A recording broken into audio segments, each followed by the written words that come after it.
The music floated through the ballroom, delicate strands of violin weaving into the low murmur of guests. Crystal chandeliers spilled light over the tables dressed in ivory silk, each centerpiece bursting with white roses and baby's breath. Couples laughed, clinked glasses, and leaned close for photographs. Clara Bennett sat at the farthest table, alone. Her black dress was simple, chosen carefully from her modest budget, and though she had taken extra care with her hair and makeup, she felt invisible among the designer gowns and glittering jewels. She clasped her hands in her lap, willing herself to look content while every part of her longed to leave. It wasn't that she resented her cousin's happiness. Clara was thrilled for her. But weddings were cruel reminders. While others had partners to hold, to dance with, she had only an empty chair beside her and the memory of promises broken long ago. Her ex-husband had left when their daughter, Lily, was barely 2. Now 5 years old, Lily was Clara's entire world.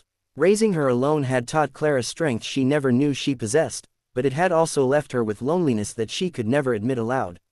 She lifted her water glass to her lips just as the room shifted.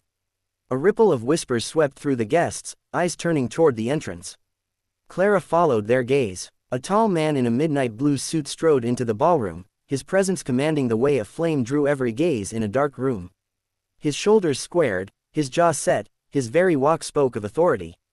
Clara recognized him instantly. Ethan Rhodes, CEO of Rhodes Enterprises.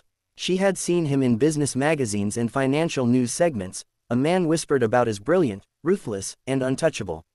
What was he doing here? The groom had mentioned once that his company had investors, but Clara had never imagined someone like Ethan would attend a family wedding. Before she could look away, Ethan's gaze swept across the room, and landed on her. Her heart stopped. He walked straight toward her corner table. Clara nearly choked on her drink. Surely he wasn't. "Good evening," Ethan said, his voice low and even, carrying a subtle weight that made her shiver. Hello," Clara stammered, trying not to gape. Then, without preamble, he leaned closer. His scent was clean and intoxicating, cedarwood and something darker, like stormy air before rain. His lips tilted toward her ear. "Pretend we're a couple," he whispered. Clara blinked, her mind blank. "What?" He straightened slightly, his expression unreadable. To anyone watching, he looked as if he were simply chatting with her. But his hand brushed hers, firm and steady, anchoring the illusion. "They're watching," he murmured, flicking his eyes toward a table of older men in tuxedos near the front.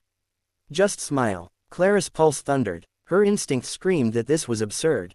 Yet her lips curved automatically into a shaky smile. Ethan slipped into the chair beside her with smooth precision, as though it had been his seat all along. "You're saving me," he said, lifting her untouched champagne flute and raising it slightly, like a toast.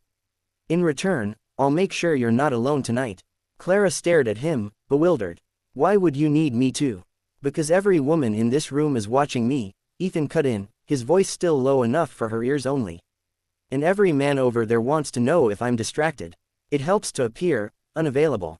Clara's throat tightened. "So you just picked the first woman you saw sitting alone?" His lips curved faintly. "Not the first. The only one who wasn't trying to get my attention." Heat rushed to her cheeks. She didn't know whether to be flattered or insulted. "This is ridiculous." "Maybe, but you're playing along," he replied smoothly. She wanted to argue, but when her cousin, the bride, spotted them and waved enthusiastically across the room, Clara's words caught in her throat. The bride's face lit up at the sight of her cousin, with someone. Ethan raised his glass in acknowledgement, sealing the charade. Through dinner, Ethan kept the act alive. He leaned close, occasionally touching Clara's hand as if out of habit. To anyone watching, they looked like a couple sharing quiet intimacy. Yet beneath the performance, Clara noticed something startling. Ethan was genuinely listening to her. He asked about her work, a secretary at a small firm. He asked what books she read, what music she liked. He didn't flinch when she mentioned her daughter. In fact, his expression softened. "What's her name?" he asked. "Lily. She's 6. Ethan's lips quirked, almost tender. "Lily. Beautiful." The way he said it stirred something in Clara's chest she hadn't felt in years. Later, when the music swelled and couples filled the dance floor, Ethan turned to her. "Dance with me." Clara froze. "I don't. You've been staring at the floor all evening," he said quietly. "Let me change that." Before she could protest further, his hand closed gently around hers, guiding her toward the floor. The crowd parted instinctively, making space for the CEO who rarely appeared in public outside of boardrooms. Clara's nerves jittered as his hand settled at her waist, the other clasping hers. But when he drew her into the rhythm, her body betrayed her, melting into the steps as though she'd been waiting for this touch. "You're good at this," she whispered. "I don't dance often," he said, a hint of humor in his tone. But with the right partner, his gaze locked onto hers, and Clara felt the room blur. For a moment, it wasn't pretend. For a moment, she was just a woman in the arms of a man who looked at her as if she mattered. But reality tugged at her. This was temporary, a favor, nothing more. When the song ended, applause rippled around them. Clara tried to step back, but Ethan's hand lingered at her waist, his thumb brushing in a way that felt almost reluctant. Back at their table, Clara finally gathered her courage. "Why me, Ethan, really?" He studied her for a long moment, the steel of the CEO softening into something almost vulnerable. "Because you remind me what it's like to be normal. To sit beside someone who isn't calculating what they can take from me." Clara swallowed hard. "I don't belong in your world." "Maybe I don't belong in mine either," he murmured. Her chest tightened. She wanted to dismiss it as another line, but the sincerity in his eyes made it impossible. The night blurred into laughter, whispered confidences, and moments where their hands brushed too long. When the final toast was made and the newlyweds departed under a shower of rose petals, Ethan escorted Clara outside. Cool night air wrapped around them. Clara hugged her shawl tighter, suddenly aware the charade was ending. "Thank you," she said softly, "for keeping me company." Ethan's eyes held hers, unreadable but intense. "You kept me company too." Silence stretched between them, charged and fragile. Then he reached into his pocket, pulling out a sleek black card. He pressed it into her hand. "Call me," he said simply. Clara stared down at the card, her heart racing.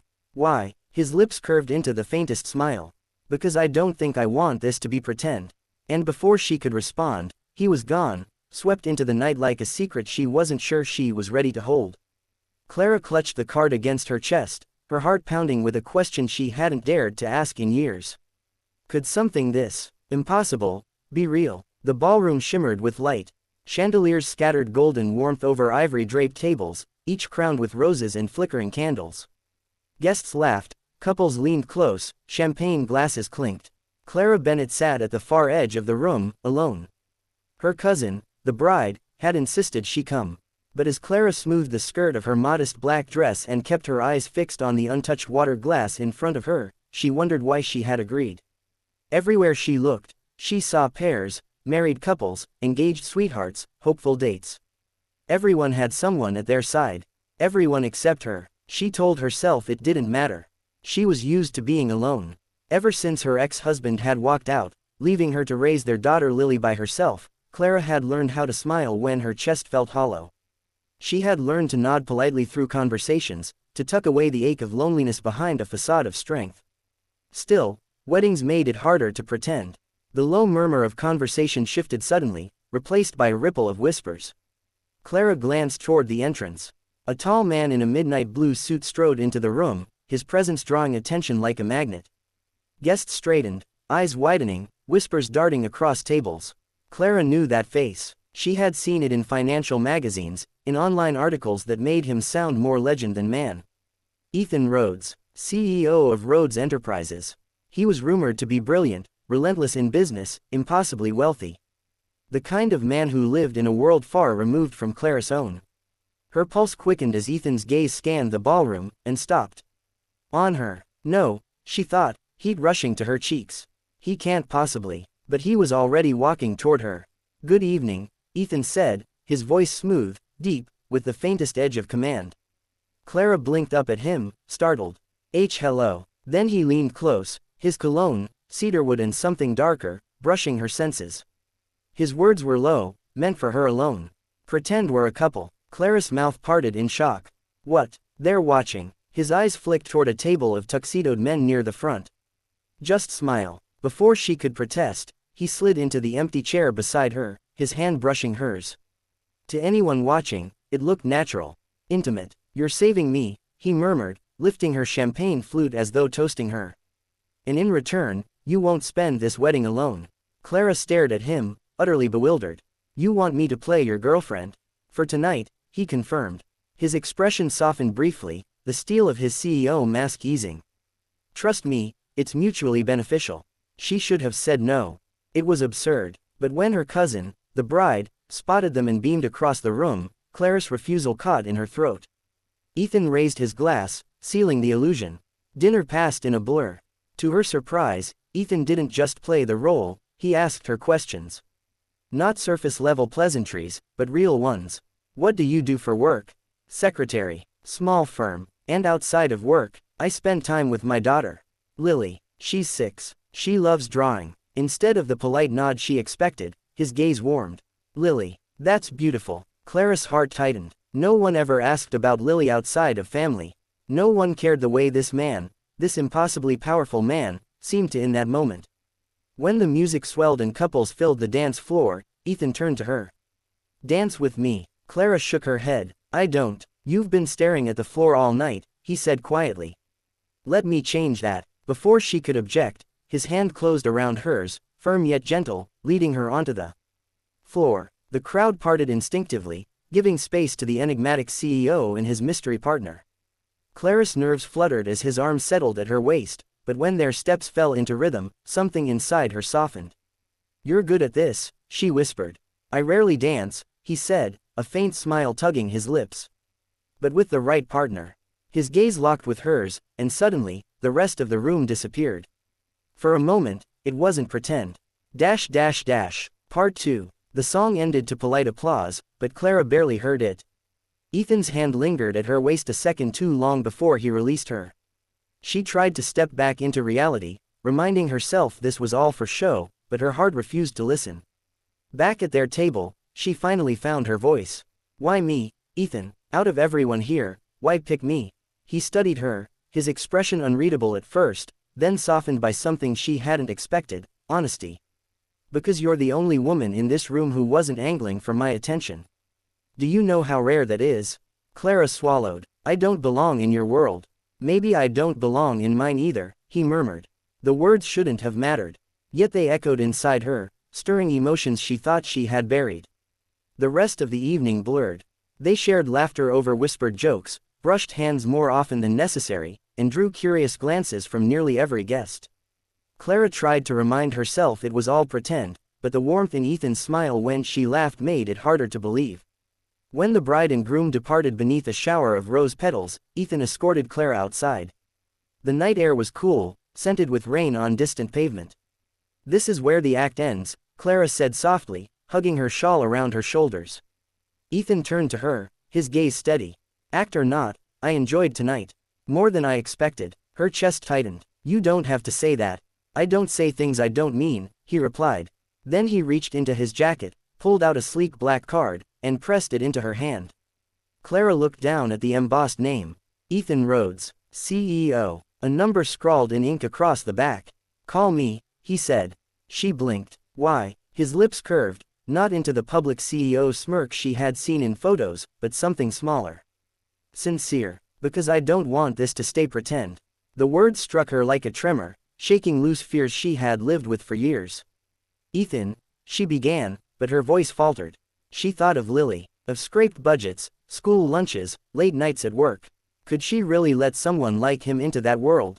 As if reading her thoughts, Ethan stepped closer, his tone gentle. I don't know what you've been through, Clara.